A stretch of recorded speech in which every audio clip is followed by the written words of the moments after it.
თუ მოქმედებ, ჩემი მოქმედება განპირობებული არის ნეგატიური ემოციებით, მაგალითად თქვა ვიღაცის შემშურდა და ეხლა მინდა რომ რაღაცა გავაკეთო. და თუნდაც ეს ჩემ საქმეს წაადგეს იმ გაგებით რომ რაღაცას ვაკეთებ, ხო? ეს არის შავი მოქმედება, შავი კარმა.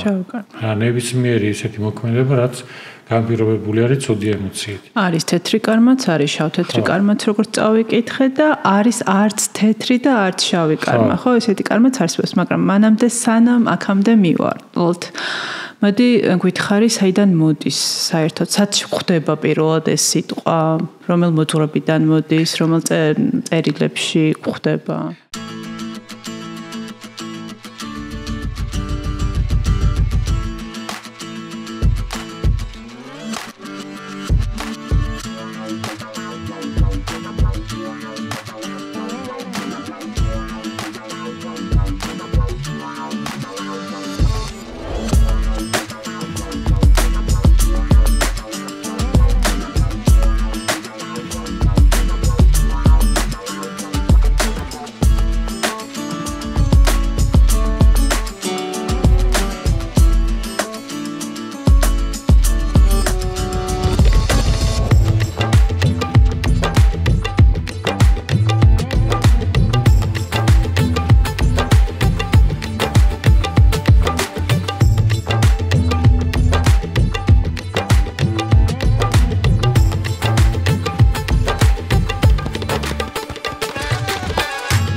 მოგესალმებით, მეგობრებო, იოგას პოდკასტზე, თუ იოგას აკადემიის პოდკასტზე. მოგესალმებით.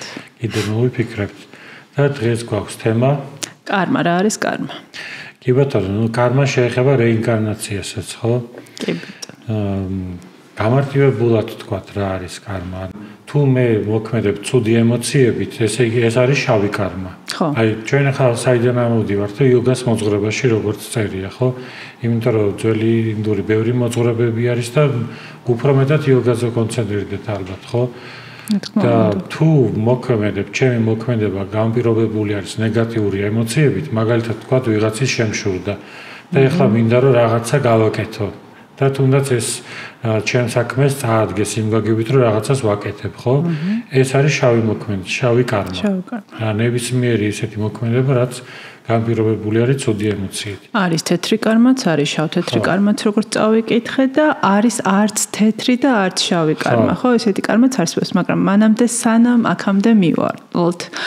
მოდი გითხარი, საიდან მოდის საერთოდ, სად ხვდება პირველად ეს სიტყვა, რომელ მოძღვრებიდან მოდის, რომელ წერილებში ხვდება?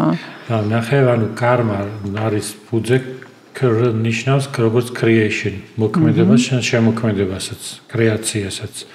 კარმას და კრიას აქვს ერთი ძირი. უბრალოდ მოქმედება არის, ან საქმიანობა, ან საქმის კეთება არის. ძველი ინდურ მოძღვრებებში, ანუ ვედებში ხდება, ოღონდ იქ არის კარმა მოცემულია როგორც საქმის კეთება. არა იმ გაგებით რა უცებად რაღაცა დაბადება სიკვდილის შემდეგ ციკლის შემდეგ უნდა მიიღოს ამის ნაყოფი ადამიანმა. არამედ მოქმედება არის, საქმე არის რა. და მან გაგებული არის კარმა როგორ, ნახე, საზოგადოებას აქვს სტრუქტურა, ყველა აკეთებს თავის საქმეს. დაბალი წარმომავლობის ადამიანები უზრუნველყოფენ საშუალო ფენას. საშუალო ფენა არსებობს იმისთვის, რომ უზრუნველყოს მაღალი ფენა და საბოლოო ჯამში ქურუმები, ანუ ესე ვთქვათ, ელიტა, სასულიერო ელიტა. და იმათი საქმე არის, რომ აღასრულონ რიტუალები. და ეს რიტუალების აღსრულებას ქვია კარმა. ეს არის ანუ ძველ მოძღვრებაში, მაგრამ მე კარმა უკვე გაგებული არის, რომ კარმა არის ის, რასაც მოხდება თავისი შედეგი ამ ცხოვრებაში, ან მომდევნო ცხოვრებაში. ანუ ვედების დროს იქ არ არის რეინკარნაცია, იქ ადამიანებს ჯერათ ერთი სიცოცხლის და მერე ზეცაში გაგრძელებას ცხოვრების. და მე შემოდის ეს მოძღვრება რეინკარნაციის, რომ არის მრავალი და დაუსაბამო დაბადებები და ეს შენი მოქმედებები გადაყვება მომდევნო ცხოვრებებში. ხო, ეს რაღაცა წავიკითხე, რომ უბრალოდ კითხვა იყო, იოგასუტრაში ეს კითხვებია დასმული, არის თუ არა ერთი კარმა, მხოლოდ ერთი დაბადების მიზეზი და თუ ერთი კარმა, თუ პირიქით ერთი კარმა მრავალ დაბადებას განაპირობებსო. ხო, ეს ძალიან ჩახვეული კომპლექსური რაღაც არის, მაგრამ ეგ რას ნიშნავს? ნახე, ეგ იმას ნიშნავს, რომ როგორ ხდება ანუ შეჯამება შენი კარგი და ცუდი საქმეების. და იოგები საბოლოო ჯამში ემხრობიან იმას, რომ ანუ მთლიანობაში ხდება შეჯამება კარმის გაერთიანებული სახით და გაერთიანებული სახით კარმა განაპირობებს მომდევნო ცხოვრებას. კარგისაც და ცუდისაც, ხო, ერთად ხდება? კი, ანუ ბათილდება, ანუ გაბათილების პრინციპი, იმიტომ რომ მან განიხილავენ იმას, რომ ანუ როგორ ხდება, რომ შავი კარმა, ანუ აუცილებლად შავს მოიმკის და ცალ-ცალკე ხდება მათი ნაყოფის მომკა თუ რაღაც გაბათილდება და რაღაც შეწონილი სახით. პროცენტულობით. ხო, პროცენტულობით და ასევე უფრო მნიშვნელოვანი შთანთქავს ნაკლებად მნიშვნელოვანს რა. მან 4 ვარიანტი არის განხილული, რომ მაგალითად თქვათ ვიღაცამ თქვათ მოიპარა კურდობა და ერთი ცხოვრების განმავლობაში რაღაც ეგეთი თქვათ 200 ქმედება განახორციელა. ამ ერთ ქმედებასო კითხვას ვამენ მოყვება ცალ-ცალკე დაბადებაო, რომ თვით 200 ქმედებას 200 ცალ-ცალკე დაბადება მოყვებაო. ეგ მაგაზე არის საუბარი და მე ამბობენ რას, რომ არა, ანუ ესე არ იქნებოდა ეგ გამართლებულიო, ხო, იმიტომ რომ ადამიანი უკვე ვეღარ გაიგებს, რომ მომდენო ცხოვრება რომელი ქმედების გამო დაიმსახურა. ანუ წარმოიდგინე ესეთი რაღაცა იქნებოდა, რომ შენ ამ ცხოვრებაში თუ ცუდ რაღაცას აკეთებ, მე შეიძლება კარგი მომდენო ცხოვრება იყოს კარგი, იმიტომ რომ წინა ცხოვრების რომელიღაცა რიგით ჩადენილი საქციელის გამო რიგით მოუწია კარგმა ცხოვრებამ. და შენ უკვე აღარ გექნებოდაო განცდა იმისი, რომ ცუდს რო აკეთებ, ამას ცუდი მოყვება და კარგს რო აკეთებ, ამას კარგი მოყვება. მიხდი შეგძნება დაგეკარგებოდა ამისი და ამიტომ ეგ არ არის სწორი რაღაცა. ანუ იოგასუტრაში ანუ ესე კი არ წერია, რომ იოგები იმას კი არ ამბობენ, რომ მე ვხედავ ამ კარმას პირდაპირ. არამედ ეს ლოგიკური არ იქნებოდაო. ანუ ეგრე ვარაუდობენ. შეიძლება ვიღაცას ქონდა ანუ რაღაცა ხილვა, რომ თქვა წინა ცხოვრებაში მე ეს ვიყავი, ან თქვა როგორც ბუდას შემთხვევაში, მაგრამ ესენი ესე მსჯელობენ.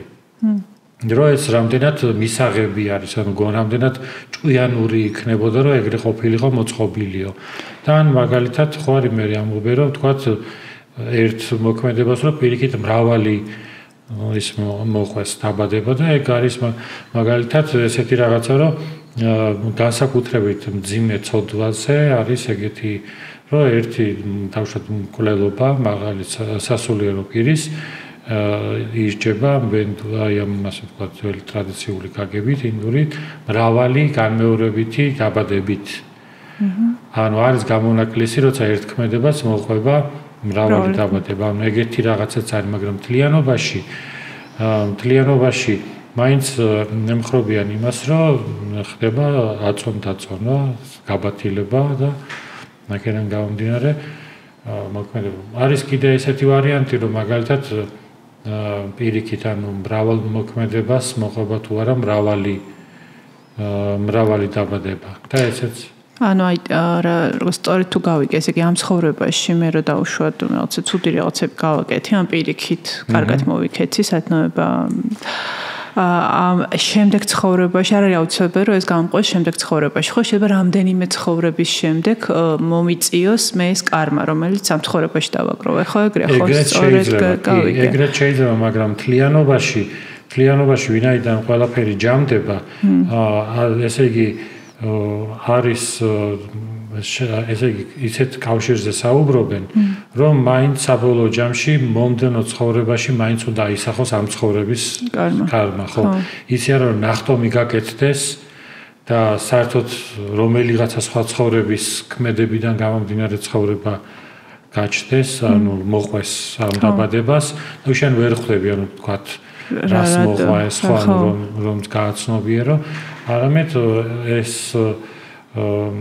განცდა, ანუ კარმის მოძღვრებას ახლავს, ანუ ეგ დარწმუნება, რომ შენ თვითონ უნდა კონდეს აი ამის შეგრძნება, რომ ამას ეს მოყვება.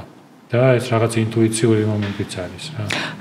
იცი რა მაინტერესებს, რას ნიშნავს კარმის განსაზღვრული მომწიფება? განსაზღვრული მომწიფება, ესე იგი რომ შედეგი უნდა იყოსო განცდილიო, ხო, ესეთი ეს იყო იოგას სუტრაში შემხვდა, ესეთი წინადადება, რომ უნდა იყოს კარმის განსაზღვრული მომწიფება ნიშნავს იმას, რომ შედეგი უნდა იყოსო განცდილიო. მომდევნო ცხოვრებაშიო, ხო? ხო, ხილ.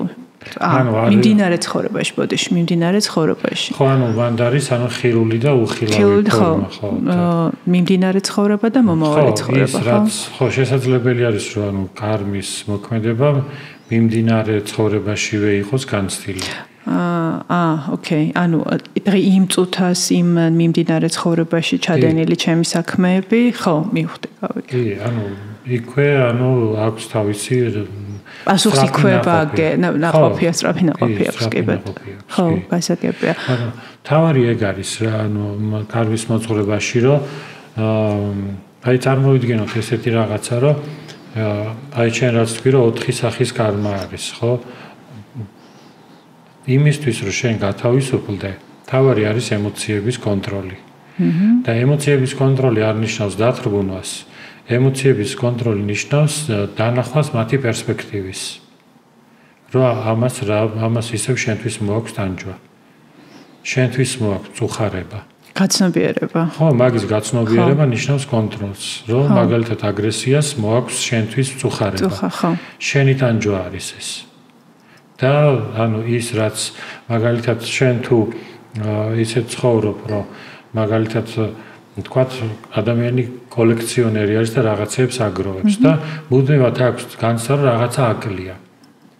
ანუ ჩვენ რაღაცა ნივთებისკენ მივისწრაფით, გვინდა რომ რაღაცები გქონდეს და მაგალითად სისავსეს ვეძებთ რაღაც მატერიალურ საგნებში. რაც საჭირო არის, მაგრამ მეტი იმედი გვაქვს, რომ ისინი ჩვენ გაგვაბედნიერებენ. აი ეს მეტი იმედის გაცნობიერება ნიშნავს საგნების მიმართ დამოკიდებულების შეცვლას.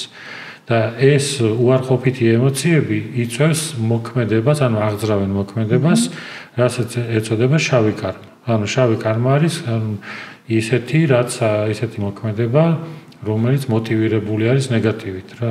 და არ აქვს მნიშვნელობა, შეიძლება ეს პატარა იყოს, შეიძლება რაღაც უბრალოდ აგრესია იყოს და თუნდაც კარგი რაღაც რო გააკეთო, ცუდი ემოცი, კარგი რას გულისხმობს, რომ თქვა საქმეს აკეთებ რა. საქმეს აკეთებ, მაგრამ იმიტომ აკეთებ, რომ ვიღაცას აჯობო მაგალითად რა. რაღაც ეგეთი განცდა გაქვს. თავს გძნობ რაღაცას. მე როგორც წავიკითხე, ესე იგი შავი კარმა არის აქვთ ბორო ცუდ ადამიანებს, რომელთაც ცუდ საქმიანობით არიან დაკავებული, თუნდაც სხვის მიმართ, ხო, საკუთარი თავის მიმართაც ალბათ, ხო? თეთრი კარმა აქვთ ბერებ, ისეთ ადამიანებს, რომლებმაც ვარი თქვეს ამ ცხოვრებისეულ სიამოვნებებზე და რომლებმაც თავი მიუძღვნეს წმინდა წერილების შესწავლას და ასკეტიზმს. და აი შავ-თეთრი კარმა არის უფრო მეტად ჩვენი, ხო, აი ჩვეულებრივი ადამიანებს გვაქვს შავ-თეთრი კარმა, როგორც მივხვდი.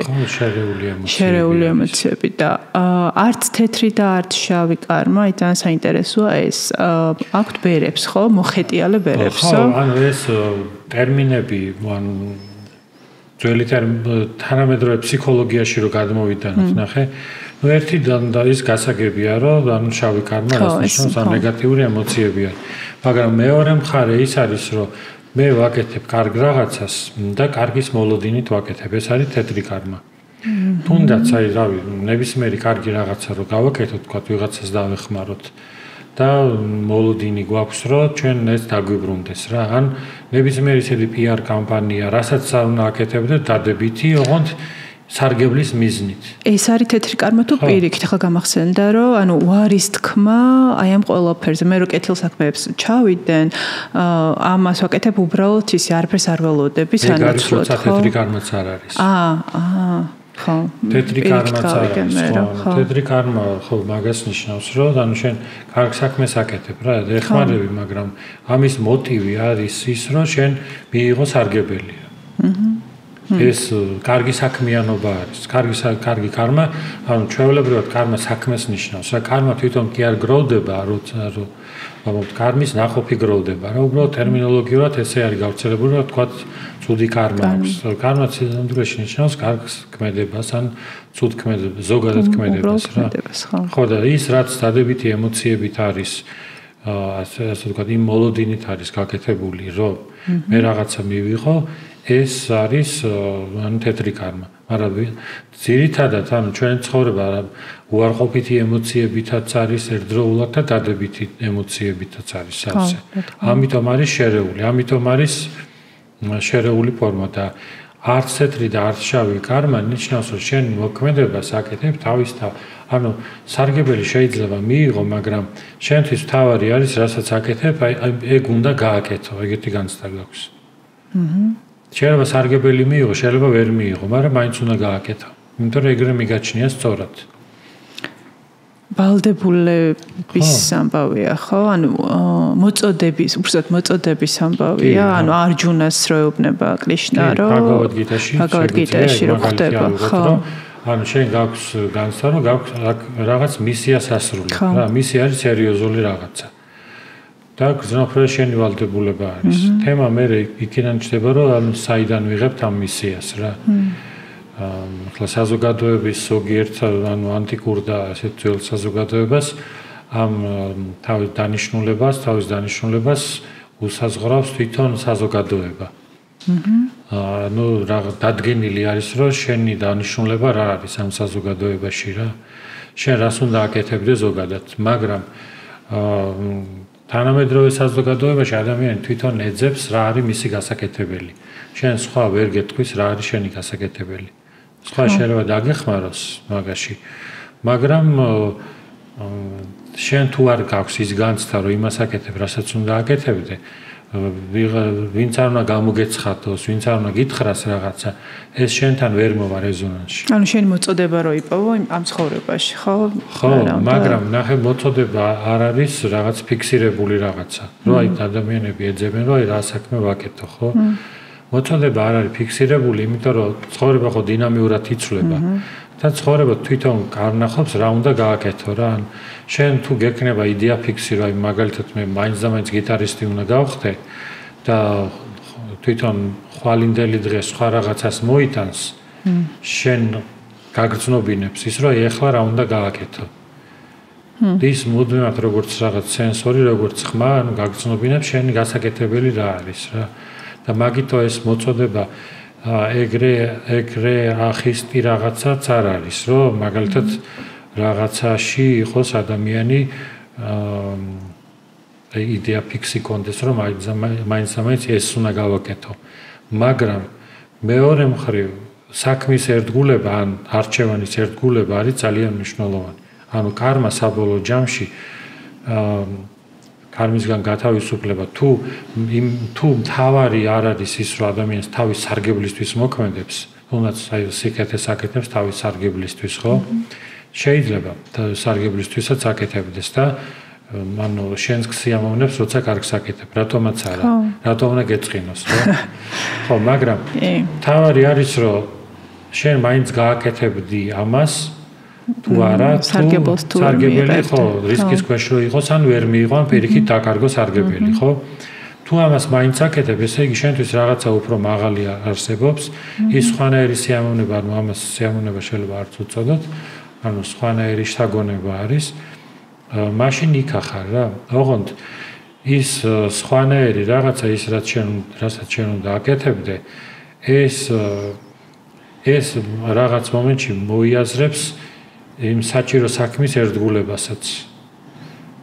ახლა რაღაც თვალსაზრისით ანუ მისია როგორ ჩდება ადამიანის ცხოვრებაში, ხო ვერავინ ვერ დაგიდგენს, მაგრამ მეორე მხრივ მარტივი არის, რომ შენი მისი არის ის, რაზეც იღებ პასუხისგებლობას. ხო. მაგალითად ვთქვათ, ადამიანი აჩენს შვილს, ეს მისი პასუხისგებლობა არის, ხო? ეს უკვე მისი ის ნაწილი არის, ხო? მისია არ არის აუცილებლად, რომ რაღაცა ცხოვრებაში მარტო ერთი ხაზი მაქვს გასაკეთებელი და დანარჩენს სხვა მიხედოს. არა, ხო, ანუ სავსებით, ანუ რაზეც ჩვენ ვიღებთ პასუხისგებლობას, ის იმას უნდა მივყვეთ და ის ჩვენი არჩევანი თუ არის, ჩვენ უნდა ვიყოთ ჩვენი არჩევანის ერთგული. მაგრამ ეს არ ნიშნავს, რომ თქვა პროფესიაში სულ რაღაცნაირად ამის ერთგულების საჭიროება იყოს, რომ თქვა ბოლომდე პროფესიას გახდეს, ხო? ეს რაღაც ცხოვრება, რადგან დინამიკა არის, შენ გეუბნება, ანუ შენი ხმა, რომ რა არის რეალურად გასაკეთებელი. შენ თავს ხო ვერ მოატყუებ. შეიძლება იყოს ადამიანი ესეთი ნიჭიერი დაუშვათ, რომ შეეძლოს, რომ თავის თავს რაღაცები დაუმალოს, მაგრამ შენ იცი ყოველთვის რა არის გასაკეთებელი. იოგის კარმასთან დაკავშირებით იყო, რომ იოგის კარმა არც თეთრია და არც შავი და ის რომ ანუ საბოლოო მიზანი არის კარმისგან განთავისუფლება, ხო? კარმის ნაყოფისგან განთავისუფლება. ჩვენ ესე შევხედოთ, ეხლა თქვა შეიძლება მსმენელისთვის მსმენელი ფიქრობდეს, რომ აი რა მომავალ ცხოვრებებზე საუბრობენ, ხო, ეს რამდენად რეალისტური არის, ხო? ჩვენ ამ შემთხვევაში განვიხილოთ უბრალოდ იოგას მოძღვრებაში როგორც არის მოცემული. მაგრამ რომც გადავდოთ, დაუშვათ არ არსებობს რეინკარნაცია და დაუშვათ არ არსებობს მომავალი ცხოვრებები, ან ესე არ არსებობს როგორც იოგას დოქტრინაში აღწერილი. რეალობა რო ავიღოთ, ხო? ადამიანის გათავისუფლება კარმისგან რას ნიშნავს? ანუ ეს არის ფსიქოლოგიური მდგომარეობა, როდესაც ჩვენ შეგვიძლია შევაფასოთ რაღაც მოვლენები და აქედან გამომდინარე ვიმოქმედოთ თავისთავად ღირებული საგნიდან გამომდინარე. ანუ რაც არის ღირებული. და ამ შემთხვევაში ეს ნახეთ როგორი რაღაც არის განწყობილება არის ისეთი რაღაც თვალსაზრისით საუგებელი განწყობილება არის რა. ადამიანმა არ იცის ზუსტად მომავალი. მომავალი არის განუსაზღვრელი. თუ ვიღაცა მაგალითად ამობს რომ რაღაცით შემიძლია დავადგინო მომავალი, ეს ნაკლებად სარწმუნო რაღაც არის. და ფსიქოლოგიურად ადამიანმა უნდა მიიღოს, რომ მომავალი თითქმის ანუ დიდწილად განუსაზღვრელი. ახლა ხვალ და ის მეტნაკლებად ვიცით, თქვა ბულგაკოვიც არ იყოს, რომ ვარაუდობთ, რომ დავუშვათ აქ წავალ და იქ წავალ და რაღაცა, მაგრამ აი თუნდაც აი მსოფლიო მსვლელობა ისტორიის საით მიმდინარეობს, ეს ჩვენ არ ვიცით და ამას რაც უფრო მალე ვაღიარებთ, რომ ჩვენზე არ არის ეს მსვლელობა მხოლოდ დამოკიდებული და მილიარდობით ცნობიერება მუშაობს, ვის როგორი მომავალი უნდა და ერთმანეთთან რაღაც კორელაციაში შედის ეს ცნობიერებები, რაც უფრო მალე ვაღიარებთ, მით უფრო მზადყოფნაში ვართ ანუ ცნობიერების თვალსაზრისით, ხო? ენერგეტიკულად ჩვენ უკვე სულ სხვა დონეზე გადავდივართ ამით და არა ვართ რაღაც კონკრეტულ სცენარზე ჩაციკლული, რომ ესე თუ არ იქნება, მე ბედნიერი არ ვიქნები. და ეს არის ანუ კარმა იოგა. ანუ ხო, მიჯაჭულობას ვიხსნით კონკრეტული მოვლენების გამო, ხო? შეიძლება ესე გამოვიდეს, შეიძლება ასე გამოვიდეს. რაც უფრო ფართოა ჩვენი ცნობიერება, მით უფრო უშვებთ იმას, რომ მომავალი განუსაზღვრელია, თუნდაც ქრისტიანობაში იყოს ნება შენი. რაღაცა განუსაზღვრელობა არის, თან ეს კარგი არის. ანუ ცხოვრება საინტერესო არის ამით. და ჩვენ ხელთ არის აწყო ქმედებები, ანუ ჩვენ ვაკეთებთ იმას, რაც შეგვიძლია, რომ ეხლა ამ მომენტში გავაკეთოთ. ხო, და ნუ ახლოსი მომავალი. ხო. ოღონდ ეს აწყო არ არის ისეთი აწყო, რომელიც მომავალს აიგნორებს. რა, ანუ მარტივად რომ ჩვენ რაღაცას ვაკეთებთ, თქვათ, აი სათვალე რომ გავწმინდა, ესე იგი რაღაცას ვაპირებ. ანუ ნებისმიერ მოქმედებაში არის მომავლის განზრახვა ჩადებული. და ასევე წარსულიც არის. გათვალისწინეთ, რომ ეს მე ამ გამოცდილებით მაქვს გამოცდილება და იმითო წმენ სათვალეს აი ასეთი ფორმით, ხო? ამიტომ მომავალი აქ არის.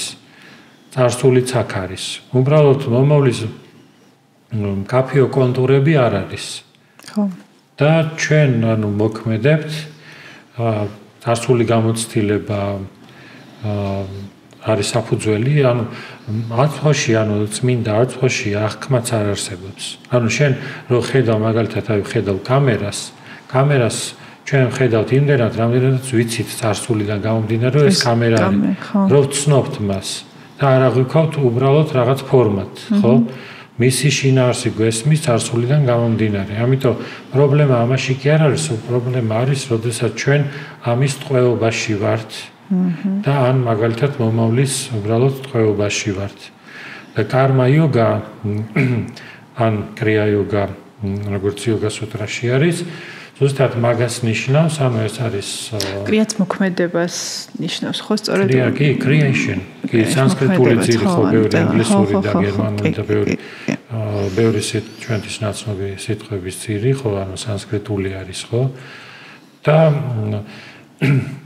წაუგებელი თამაში არის, იმიტომ რომ საქმეს რო აკეთებდე და ისე რო არ გამოვიდეს, როგორც შენ გეგმავდი, თუ ეს შენს ძალებს აღემატებოდა, შენი დანაშაული ვერ იქნება ეს, შენ თავს ვერ დაადანაშაულებ იმაში. შენ უბრალოდ უნდა მიიღო ის, რაც რა შედეგიც დადგება, ხო?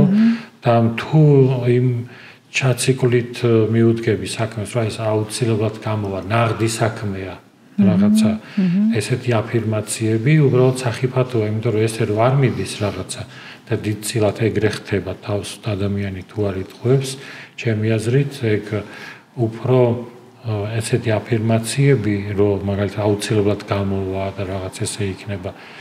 შეიძლება რაღაცებზე ვიყოთ განწყობილი, რომ რაღაცები გამოგვივა, ეგ ორი სხვადასხვა რაღაც არის, რომ ამით მობილიზაციას ვაკეთებ საკუთარი ენერგიის. აი ჩემზე რაც არის დამოკიდებული, რომ მე მობილიზაცია გავაკეთო ჩემი ძალების. მაგრამ მე ასევე ღიასტოვებ მომავალს, რომ შეიძლება ესე ზუსტად არ გამოვიდეს, სხვა უკეთესიც იყოს რაღაცა და ამიტომ ამგვარი მიუჯაჭველობა და ამგვარი დინება ცხოვრების მიღოლა არის კარმა იოგა. ესე იგი სულ სხვა ცხოვრებები არ იყოს და არ გვჯეროდეს ამის დღევანდელობაში, სამ ცხოვრებაში ძალიან გამოგვადგება ის თუ კარმისგან გამთავისუფლდებით, ხო? ისევ მოქმედებით. ხო, იმიტომ რომ ნახე, ესე იგი ინდუსები როცა კარმაზე საუბრობენ, რას ხსნიან, ერთ-ერთ მე მგონი მესამე თავში არის ეგეთი რაღაცა, რომ აი მაგალითად როგორ იგებენ წინა ცხოვრებას. შეიძლება იყოს ტექნიკები, ვისაც ჯერა, რომ კონკრეტულად დაჯდეს და გაიხსენოს წინა ცხოვრები და რაღაც ხილვასავით კონდეს, რომ რაღაცა ნახოს. მაგრამ მან როგორ არის აღწერილი, რომ მაგალითად ბავშვი შეიყვანა ფეხბურთზე და აღმოაჩნდა ნიჭი. ხო, ეს მინდოდა მეკითხა, წინა ცხოვრებების გამოცდილებები, ხო?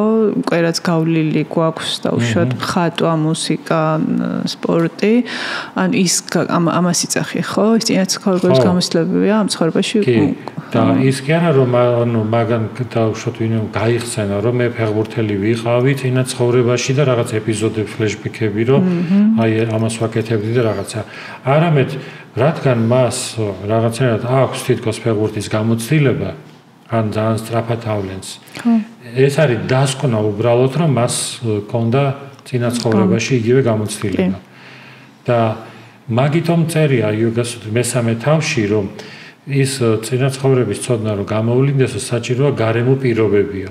ხო და მაშინ რა საჭირო იქნება, ეს თუ გახსენების თემა არის, რა საჭირო იქნებოდა გარემო პირობები, რომ მე ბავშვი რო შეკავს ვიოლინოზე, ის რომ მიდის იქ და მე როგორ იჭერს ვიოლინოს, ხო, ვიღაცამ შეიძლება მილიონში ერთი იყოს ისეთი, რომელიც რაღაც ძალიან ზუსტად დაიჭერს. და რაღაცნაირად ვიღაცას თუ ვთქვათ 10 წელი დაჭერდება, ვთქვათ ამას 6 წელი დაჭერდება, ან რაღაც ესეთი. და ის სწორედაც უნდა არსებობდეს ის გარემო პირობები, სადაც ადამიანი გამოავლენს. ხო, ხატვაზე თუ არ შემიყვანეს და მუსიკაზე თუ არ შემიყვანეს, ვერ გამოვავლენ ჩემ წინა ცხოვრების. ეს ხო, რატო ვახსენე, რომ ამით ისინი რაღაცით ხო უნდა აეხსნათ, რომ ადამიანებს სხვადასხვა ნიჩი გვაქვს, სხვადასხვა მიდრეკილებები გვაქვს და ასე შემდეგ. და თანამედროვე მეცნიერება ამის ახსნას ცდილობს გენეტიკით რა.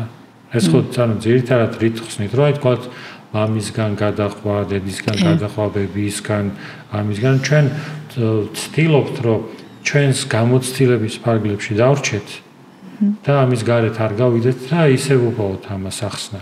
აი თქვათ სიზმარი რას ნიშნავს ისიც, რომ ისევ ამ მატერიალური სამყაროდან ჩაყოლილი ინფორმაცია არის და მე ქვეცნობიერში ხო სინთეზირდება და მე ესე რაღაცნაირად მნიშვნელობებს იძენს, მაგრამ თანამედროვე მეცნიერება, ანუ მატერიალისტური პოზიციიდან ხსნით ამ ყველაფერს ჩვენ, რომ არ დაგჭირდეს გასვლა, ანუ მიღმა სამყაროს დაშვება რო არ დაგჭირდეს, მაგითო ჩვენ იმ ფარგლებში უნდა ავხსნათ ყველაფერი, რაც ჩვენი გამოცდილების ქვეშ არის და ამიტომ მე ძველ ტექსტებში, ანუ ტექსტები უამრავია, მაგრამ არ შემხვედრია გენეტიკური უფრო გადაცემის შესახებ დოქტრინა. ყველაფერი უფრო მეტად ახსნილი არის, რომ ეს წინაცხოვრებიდან არის, ხო?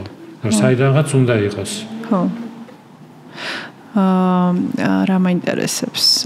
უბრალოდ ინტერნეტში ხრაც მოვიძიე კარმასთან დაკავშირებით, ისეთ საკმაოდ საშიშ მოვლენა და მოცემულობა არის ახსნილი, რომ აი კარმა როგორი და ეხა შენ რასაც გისმენ, პირიქით ძალიან ისეთ რაღაცა არა, ანუ ამ ცხოვრებაშიც ძალიან კარგად შეიძლება გამოვიყენო თუ დავფიქრდები, გავიაზრებ რა არის და კონცენტრირდები დღევანდელობაზე. ხო, იმიტომ რომ ნახე რაღაც მომენტში ადამიანმა რო იპოვოს თავის თავი, ჩვენ გჭირდება რომ დავდგეთ რაღაც სარგებლის მიღმა რა, აი კონკრეტული სარგებლის პოზიციიდან რო არ უყუროთ ყველაფერს. ხო. აი რაღაცა მე სიამოვნა და ამიტომ ვაკეთებ. სულიერი სიამოვნება სხვა არის, ანუ სხვა ტერმინი შეიძლება გამოვიყენოთ, რომ ერთი არის ანუ ხორციელი ფიზიკური სიამოვნება და რაღაცებს ვაკეთებთ აქედან გამომდინარე, ხო? და ან მეორე საფეხური არის, რომ სიამოვნებისთვის კი არ ვაკეთებ და უშუალოდ ვაკეთებ, იმიტომ რომ მაგალითად როცა ადამიანი მოითმენს და მეც მოიგებს. ესეც მოგება რაღაც ბედნიერებისკენ სწრაფვა, რომ მაგალითად იშიმშილებს და აგროვებს და მეორე ბიზნეს გააკეთებს რა. რაღაცა ეგეთი სტრატეგია რო ავიღოთ. ან უშვებს უსიამოვნებას, მაგრამ იმედით, რომ ამით მაინც მეც მოიგებს.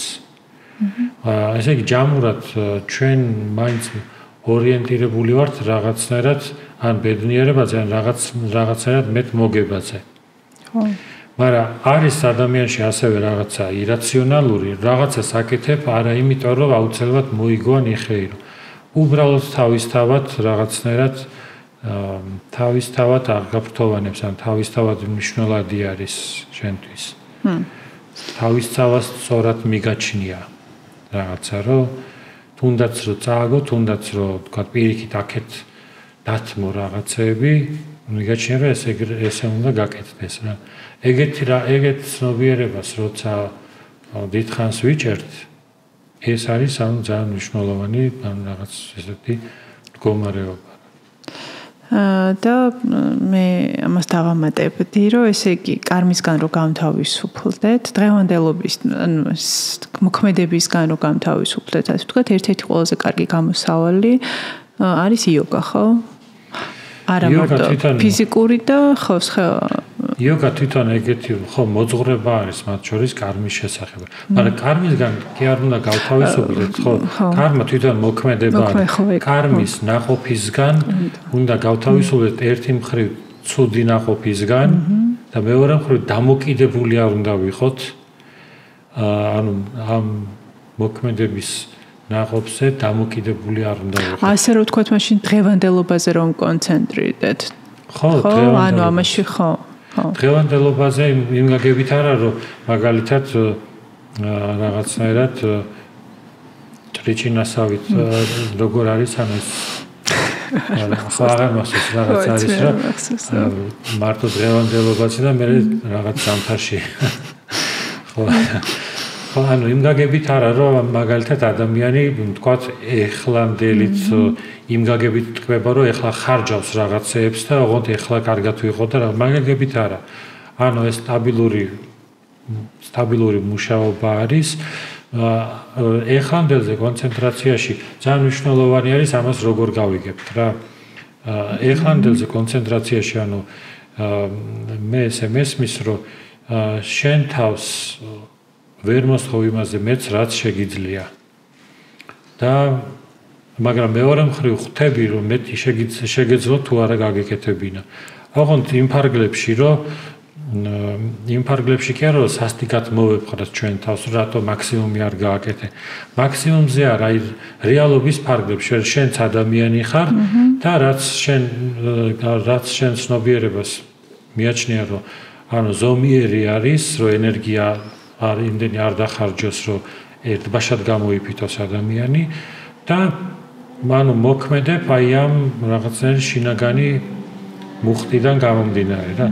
და აქ როგორ არის ნახე, აი მიდიხარ სადღაც რაღაც საქმეზე და თქვათ არის საცობი რა. ოღონდ ისეთი საცობია, რომელიც არ ქონდა გათვალისწინებული რა. საცობები ისე უნდა გაითვალისწინო, მაგრამ არ ქონდა გათვალისწინებული, ანუ ობიექტური მიზეზების გამო ვერ მიდიხარ დროზე, ხო? ის ფაქტი, რომ თუნდაც ეს ვერ შესრულდა, მაგრამ შენ მაინც მიდიოდი ეს უკვე ენერგეტიკულად ნიშნავს, რომ შენ იმ საქმეს აკეთებ. და შენი გასაკეთებელი გააკეთე. ხო, შენ აკეთებ, ანუ შენ მიხვევი რაღაცას და თუ ნავშად ობიექტური მიზეზების გამო, ანუ ის არ გამოდის, ეს შენ არც განგრევს და შენ ფსიქოლოგიურად არ იწვევს შენში დისბალანსს. არის თავშოთ რაღაცა შემოული. სხვა გზას აკეთე, სხვა გზას აირჩევ რა.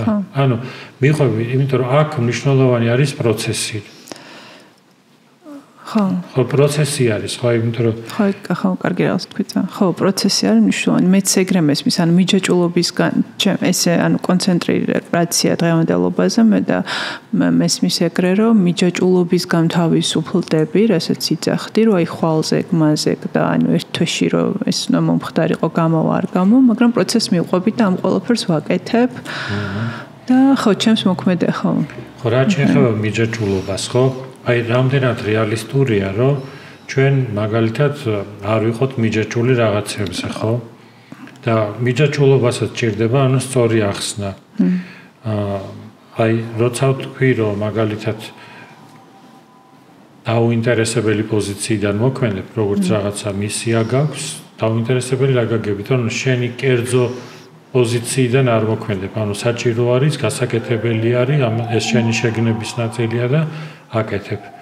ეს შენ დადებითად გმუხტავს, რა თქმა უნდა, მაგრამ არ აკეთებ, ესე იგი სარგებლისთვის, ხო? და აქ არის ხოლმე ყოველთვის ეგ კითხვა, რომ რამდენად შესაძლებელია, რომ ადამიანი არ იყოს თვითონ უშუალოდ დაინტერესებული თავისი პირადი სარგებლისთვის და ჩვენ ვამბობთ ესეთ რაღაცას, რომ ყველაფერს ვაკეთებთ საკუთარი თავისთვის, საბოლოო ჯამში. ხო? მაგრამ ესეთი რაღაც წარმოვიდგინოთ რა, რომ მაგალითად ადამიანი დავუშვათ ჩუქნის საჩუქარს თავის შეხვარებულს. და შეხვარებული ეუბნება ესეთ რაღაცას, რომ შენ იმიტომ ჩუქნი რაღაცას, რომ შენ თვითონ მიიღო სიამოვნება. ხო? აქედან გამომდინარე ეგოისტი ხარ. მაგრამ რო შევატრიალოთ ანუ სიტუაცია, აჩუქა თავის შეხვარებულს რაღაცა და ათხოვს რომ არ სიამოვნებს. და შენ მაჩუქე რაღაცა და არ გსიამოვნებს, მაინც ეგოისტი ხარ. ყველა ვარიანტი ეგოისტი გამოდის. ხო, ანუ ეგოიზმი, ანუ თვითონ ეგო როგორც ცენტრი მონაწილეობს უბრალოდ განსხვავება იმაშია, რომ ის არ არის თავარი განსაზღვრელი ამ მოქმედებაში, თავისი ადგილი აქვს. რა თქმა უნდა, ის რომ სიამოვნებას იღებს იმით, რომ სხვას კარგს უკეთებს, ეგ არ არის არ ნიშნავს იმას, რომ ეს მისთვის ერთადერთი მნიშვნელოვანი რაღაც არის. იცი რა არის, ანუ სიამოვნება უნდა მივიღებ ახლა, ანუ ალბათ რთულია განთავისუფლდე ამ სიამოვნებისგან, მაგრამ ახლა მაგაზე ვფიქრობდი, მივიღე სიამოვნება და ალბათ იმ მომენტშივე დავამთავრე ეს და არ ავყევი რაღაცა, ხო? განდი იმაში არ ჩავარდი, რომ ეს რა გავაკეთე, საჩუქარი გაჩუქეთ, ან ესეც საჩუქარი გაჩუქეთ. ესე რომ წარმოვიდგინოთ, რომ ვიღაცა ბედნიერი არის იმით, რომ სხვას აბედნიერებს და ვიღაცა ბედნიერია იმით, რომ სხვას ტანჯავს, ხო? ხო. ესე იგი განსხვავება იმაში არის, რომ შენ თუ ხარ ისეთი ტიპი, რომელიც ტანჯვით, სხვისი ტანჯვით კი არ ხარ ბედნიერი. ანუ ორივე შემთხვევაში ხარ ბედნიერი, ანუ დამოკიდებული ხარ შენზე მოქმედებს ეს. მაგრამ ხო თვისობრივად ძალიან განსხვავებული არის ტანჯავს სხვას და ამით ხარ ბედნიერი თუ პირიქით, ხო? ამიტომ თუ ადამიანი ეგოისტი არის, ხო? და მაგალითად თვითონ იღებს სიამოვნებას რით. აი თავარი არის რით იღებს, შინაარსი რაში არის. თუ ეს შინაარსი ის არის, რომ დავუშვათ სხვას წუწუკეთებს და ამით იღებს, ეს ძალიან განსხვავდება იმისგან, ხო, თუ ესე იგი ის თვითონ ისეთიმდენად სენსიტიური ადამიანი არის სხვისი კარგად ყოფნის მიმართ, რომ მას სიამოვნებს, რომ სხვას უკეთებს კარგს. მაგრამ რო არ მიიღო სიამოვნება, ან დავუშვათ ვერ გაუკეთა სხვას კარგი, ხო? ესე იგი თუ თავარი თავის სიამოვნებაა სხვას ვერ გაუკეთა კარგი, მაშინ რატო განიცდის? ესე იგი რაღაც თვალსაზრისით თუ თავარი ჩემი თავი არის, მაშინ რაღაც ვდარდობ. იმან ვერ ისიამოვნა, მაგრამ მე რატო შევიწუხო თავი, ხო? რადგან მე ეს რაღაცნაირად შინაგანად ჩემთვის სულ ერთი არ არის, ესე იგი ჩემთვის რაღაცა უფრო მაღალი რაღაც ყოფილა, ვიდრე ჩემი სიამოვნება თუ უსიამოვნება არის. ანუ კიდევ ერთხელ ეს სიამოვნება არ ქრება, ანუ ის რომ ჩემი ემოცია არ ქრება იმასთან ერთად, რასაც მე ვაკეთებ. ჩემი ეგო მონაწილეობს უბრალოდ ამ ეგოსზე მაღლა არის, ანუ ის თვითონ ის შინაარსი რა არის ჩემთვის ანუ ღირებული და ამოსავალი წერტილი. და ამით ეგ თემა მე მგონია რომ ვინც დავუშვათ ესე იაზრებს, ეგ თემა ამოწურული არის, რომ ანუ მაგალითად აუცილებლად ყველა შემთხვევაში ნებისმიერ შემთხვევაში ეგოისტი ხარ. არა, უბრალოდ თუ სწორად დაუკვირდებით ამას, ჩვენ დავინახავთ, რომ ჩვენში არის რაღაც ისეთი, რასაც ჩვენ თვითონ ვაყენებთ საკუთარ ეგოზე მაღლა და და ერთ კითხვა მაქვს კიდე მოხეტიალებერებთან დაკავშირებით, რომლებიც თავისუფალი არიან ყველანაირი კარმისგან, თეთრი კარმისგანაც და შავი კარმისგანაც. ესენი ის სულები, რომლებიც უკვე ბევრი ინკარნაციაში იცხოვრეს, ყველანაირი გამოცდილება და ყველანაირი კარმა დააგროვეს და განთავისუფლდნენ ყველანაირი კარმისგან, მაშინ რატო იბადებიან კიდე? ანუ რატო მოდიან შეიძლება არ ნახე როგორ არის ანუ დაბადებები ბუდიზმში და იოგაში ანუ მათ ისინი როგორც უყურებენ არის უსასრულო. საწყისი არ აქვს უბრალოდ. საწყისი არ აქვს, მაგრამ ის შეიძლება შეწყდეს. და ესე უყურებენ, რომ მატერიალურ სამყაროებში დაბადება არის ხეტიალი სულის ან გინდა მარადიული სურდოთ წარმოვიდგინოთ, გინდა რაღაც ენერგიათ ან ჩიტათ ან და საჭირო არის ანუ გათავისუფლება განმეორებადი დაბადებისგან, იმით რომ მატერიალური, ასე ვთქვათ, მატერიალურ სამყაროში დაასრულოს არსებობა. აი ეს რომ მარადილ საწყის შეუერთდეს. და როცა მან წერი, ანუ როცა მან აღნიშნული არის მოხეტიალებელი მან სანსკრიტულად არის სანიასი, ეგეთი ტერმინი არის. ეგ მაგაში იგულისხმება, რომ ადამიანი, რომელიც უკანასკნელ განსხეულებაში არის. ხო, ეწერე. ხო, ან რაღაც ანუ ეგეთი ის არის, რომ ის უბრალოდ ამოწურა, ასე ვთქვათ რა. და თორე არის ან გასხელოსნების ესეთი საფეხურები ან ბუდიზმში როგორც არის აღწერილი, რომ ის ვისაც კიდე ერთი ცხოვრება დარჩა, ანუ არის ის ვინც უკანასკნელ განსხეულებაშია, ან ვისაც კიდე ერთი ცხოვრება დარჩა, ან 7 ცხოვრება დარჩა, ან ეს როცა ესეთ რაოდენობაზე ჩამოდის, ან რაღაც უკვე განსაზღვრული ეს არის ასე ვთქვათ ეტაპები არის დარჩენილი, ეგეთი განსაზღვრება არის. ხო მან ჩდება ესეთი რაღაცა კითხვა, რომ მაგალითად ჩვენ დისკუსიის დროს განვიხილეთ, რომ რატო არის განმეორებათა ან რეინკარნაციის დასრულება კარგი რაღაცა, ხო? ხო არ ჯობია რომ ადამიანი სულ იბადებოდეს და ეხმარებოდეს სხვებს. ხო. ხო და ეს ისეთი საკითხი არის, რომ ესეთი რაღაც რო წარმოვიდგინოთ, რომ მაგალითად ბევრი წმინდანი ირჩევდა მოწამეობრივ ცხოვრებას და სიკვდილს. ანუ რაღაც თვალსაზრისით, მაშინ როცა შეეძლოთ, რომ თავის ცხოვრება გაეხანგრძლივებინათ, ჩვეულებრივად ეცხოვრათ რა. რაღაც თვალსაზრისით, ანუ ის მე მგონია, რომ ადამიანებისთვის ეგ რას ნიშნავს? რისი მომცემი არის, რომ სხვებს აფიქსირებენ, რომ აი მან დაასრულა შეგნებულად თავისი მატერიალური არსებობა. აძლევს სხვას რაღაც ინსპირაციას. ეხმარებოდათ ეს მოწამეობრივად ცხოვრება დასრულებაში ამ ყველაფრის. არა, მე გულისხმობ რას იცი, რომ აი თუნდაც აი ადამიანი თქვა იოგი გასხივოს და მისი ბოლო განსხეულება არის ის ამობს, რომ ანუ ეს მისთვის დასასრული არის მატერიალური არსებობის, ხო? და ესეთი გაცნობიერებული დატოვება სხეულისა და აღარ დაბადება არის სხვისთვის მაგალითი, რომ ესეთი რამე შესაძლებელია და არ უნდა ეშინოდეს ადამიანს სიკვდილის. და ის რომ განმეორებით დაბადება არ არის რაღაც განსაკუთრებული რაღაც ღირებულება. და უბრალოდ მოწამეებზე იმიტომ შევადარე, რომ ხო შეეძლო ბევრ წმინდანს, რომ არ წასულიყო დაუშვათ აი ამ გზაზე. ხო, და რას აძლევენ ანუ წმინდანები ამით საზოგადოებას. მაგალითად, ბევრი ხატი არის ეგეთი წმინდა სებასტიანის რა, ერთი წიგნი მაქვს.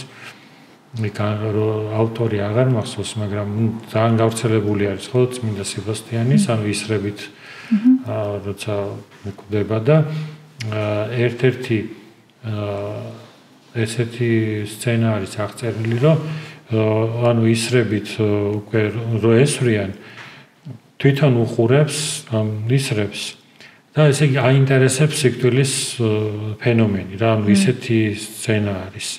რო თითქოს აი რა მოხდება ახლა. და ისინი ვინც ესვრიან, ისინიც როგორც აი სამედიცინო იმას გვანან რა რაღაცა და თითქოს აკვირდებიან სხეულს, აი რა მოუვა ახლა. მე მგონი ჰოლანდიურ მხატვრობაში არის ეგეთი ის რომ რაღაცნაირად ბევრი ადამიანი რო აკვირდება რაღაც თითქოს ოპერაციას ზუსტად არ მახსოვს რაღაცა ინტერესით რა არის სიკვდილის სიკით მოკლედ. და ის იმდენად მშვიდია რაღაცნაირად რომ ეს სხვაში რაღაცნაირად აჩენს განსას, ხო, რაღაცნაირად აჩენს განსას, რომ ადამიანს არ უნდა ეშინოდეს სიკვდილის და თუ სწორად ცხოვრობს და რაღაცა ეგეთი ხო მე ეგ მგონია, იმიტომ რომ ზოგიერთ ეგეთი რაღაც ინსპირაცია მგონია, რომ თქვა ადამიანი როცა დაფიქრდება, როცა მარტო იქნება, იქ გაიფიქრებს ვიღაცა გასხივოსნებულზე, ან თქვა ვიღაცა წმინდანზე და ის რაღაცა შვებას აძლევს, რომ აი რაღაცა არის რაღაცა გამოსავალი. ლექციაზე რო კითხეს, ახლა გამახსენდა ხო, რომ რა მოხდა ანუ სიკვდილიო, ანუ ეს ხო არ არის დასასრულიო, ანუ შემდეგი ცხოვრებები ხო არსებობს და რა მოხდა მე და ეს თეორიულად ვიცით რომ არსებობს. ახლა გამახსენდა ხო. ხო. ხო, მოკლედ ეს კარმა ესეთი თემა არის რა რეინკარნაციასთან ერთად. სხვადასხვის ვედებში არ არის ეგ თავიდან ხო ეგრე აღნიშნე რომ ვედებში რეინკარნაციის თემა არ არის, იქ არის ერთი ცხოვრება არის, რაღაც უფრო ფატალისტური სცენარი არის, ანუ ანიკვდები და მერე შემოდის უფრო ასკეტური წრეებიდან, ანუ ეს რეინკარნაციის იდეა. შემოდის როგორ, ანუ ბრაჰმანულ პერიოდში, ინდოეთში აი ესე იგი ესეთი შრამანები ეწოდება ასკეტურ ჯგუფებს, რომელთა შორისაც იყვნენ ძველი იოგები, ბუდისტები, ჯაინები და ასე შემდეგ. აი მანდ იყო ესენი უმცირესობა იყვნენ ინდოეთში, ან მეინსტრიმ სულიერი ის არის იყო ტრადიცია, ვედური ტრადიცია. და მე რაღაცნაირად ეს იდეა რეინკარნაციის თვითონ მეინსტრიმშიც შევიდა, ანუ რეინკარნაციის იდეა და საიდან გამომდინარე შეიძლება გაჩენილიყო ეს იდეა, რომ რატო? ან ზოგადად ხო, შენი აზრით. ან ზოგადად რეინკარნაციის იდეა? ან მანამდე თუ ედებში არ იყო და იყო მხოლოდ ერთი ცხოვრება? ალბათ რაღაც კუთხით ანუ შერბილება მოხდა. ამ ცხოვრებაში არ გამოვიდა, არა უშავს შემდეგში. ხო, იმიტომ რომ ანუ მეტი ნუგეში არის ხო ადამიანისთვის, ანუ რაღაცა არსებობს, ანუ მიღება ისეთი და მეორე მხრივ ასეთი მოსაზრებაც არის, რომ უკვე ადამიანს უყურებ არა ფატალურად რო არის, ან აქეთ არის ჩვენკენ არის სულიერებისკენ, ან იქით არის. არამედ ის ოდესღაც და სადღაც მაინც ჩვენთან არის. ხო. აი ამით რაღაცნაირად ფართოვდება ის წრე და რაღაცნაირად ჩდება ის პოტენციალი, რომ ჩვენ რაღაც ერთი ვართ, სადღაც და მათ შორის რაღაცნაირად ვიკვეთებით ასევე ცხოველებთანაც, სხვადასხვა არსებებთანაც, რომ რაღაცა თლიანად რაღაც ერთი სიცოცხლე არსებობს. ეს დიდი ენერგია ხო, ალბათ. ძალიან დიდი მადლობა გიორგი. ძალიან საინტერესო იყო. მადლობა და დროებით, ესე იგი, შემდეგი შეხვედრები მე მგონი უფრო ფილოსოფიური გვექნება ჩემ ლექტორებთან. ველოდებით. ხო, ასევე ვფიქრობ კვებაზე ჩავწეროთ, ანუ კვება და ვარჯიში. ხო, ძალიან კარგი იქნება. ხო, ძალიან ისეთი მრავალფეროვანი ის გამოგდის, ანუ პოდკასტი, რომ რეინკარნაციიდან დავუშვათ პროტეინებზე. ვარჯიშზე გადავედი. მაგრამ საინტერესო არის, გაყოფაც შეიძლებოდა ამ პოდკასტების, არ ვიცი, ხა შეიძლება რაღაც ერთი ხაზი იყოს უფრო რაღაც უფრო სულიერზე ორიენტირებული და მეორე მატერიალურზე. ნახოთ. მადლობა რომ ვიყურეთ და დროებით.